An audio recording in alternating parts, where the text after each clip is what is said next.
नीम करौली बाबा के 5 चमत्कार। एक बार बाबा फर्स्ट क्लास कंपार्टमेंट में सफर कर रहे थे। जब टिकट चेकर आया तो बाबा के पास टिकट नहीं था। तब बाबा को अगले स्टेशन नीम करौली में ट्रेन से उतार दिया गया।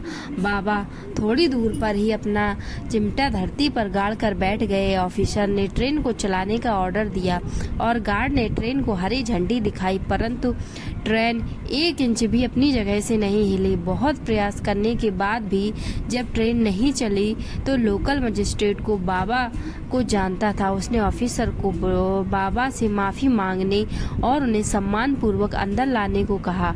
ट्रेन में सवार अन्य लोगों ने भी मजिस्ट्रेट का समर्थन किया। ऑफिसर्स के बाबा से माफी मांगने और उनका सम्मान ट्रेन में बिठाया। बाबा के ट्रेन में बैठते ही ट्रेन चल पड़ी। तभी से बाबा का नाम नीम करौली पड़ गया। दूसरा, एक बार उन्होंने अपने एक विदेशी अनुयायी को ब्लड प्रेशर की दवा का सेवन करते हुए देखा।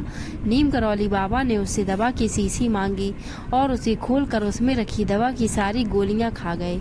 यह देखकर अनुयायी काफी घबरा गया और जल्द ही एम्बुलेंस बुलाने की तैयारी में लग गया, परंतु घंटों बीत जाने के पश्चात भी बाबा को कुछ नहीं हुआ। वे पहले की तरह ही मुस्कुरा रहे थे और शांत थे।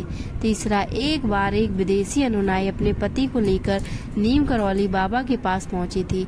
उस विदेशी महिला का पति बाबाओं को नहीं मानता था और ना ही उसका धर्म में विश्वास था, परंतु पत्नी के कहने पर वह यहाँ आया था। वह व्यक्ति आश्रम और नीम करौली बाबा को देखकर सोचने लगा कि इन साधारण से व्यक्ति के पीछे मेरी पत्नी पागल है। फिर वह वहाँ से उठकर चला गया। रात में वह नदी किनारे खड़ा अपनी पत्नी के और भविष्य के बारे में सोचने लगा। दूसरे दिन सुबह वह पुनः अपने देश जाने से पूर्व औपचारिकता बस पत्नी के कहने पर नीम करौली बाबा के दर्शन करने गया। वहाँ बाबा ने उसे बुलाकर पूछा कि तुम यहाँ आकर क्या सोच रहे थे और तुम नदी के किनारे खड़े हुए क्या सोच रहे थे? क्या तुम यह सब जानना चाहते हो? तब बाबा ने वह सब बता दिया जो वह सोच रहा था। यह सुनकर उसे बाबा पर विश्वास हो गया। चौथा, रिचर्ड एल्बर्ट रामदास ने 1979 में नीम करौली बाबा के चमत्कारों पर मिरेकल ऑफ लव नामक एक किताब लिखी थी। इसी में बुलेट प्रूफ कंबल के नाम से एक घटना का जिक्र है। बाबा हमेशा कंबल ही ओढ़ा करते थे। आज भी लोग उनके मंदिर जाते हैं तो उन्हें कंबल भेंट करते हैं। इसी कंबल की एक कहानी है। बाबा के कई भक्त थे, उनमें से ही एक बुजुर्ग दंपत्ति थे जो फतेहगढ़ में रहते थे। यह घटना 1943 की एक दिन अचानक बाबा उनके घर पहुंच गए और उनसे कहने लगे कि वे रात में यहीं रुकेंगे। दोनों दंपत्ति को अपार खुशी तो हुई, लेकिन उन्हें इस बात का दुख भी था कि घर में महाराज की सेवा करने के लिए कुछ भी नहीं था। हालांकि जो भी था उन्होंने बाबा के समक्ष प्रस्तुत कर दिया। बाबा वह खाकर चारपाई पर लेट गए और कंबल उड़कर सो गए। दोनों बुजुर्ग दंपत्ति भी सो गए, लेकिन क्या नींद आती?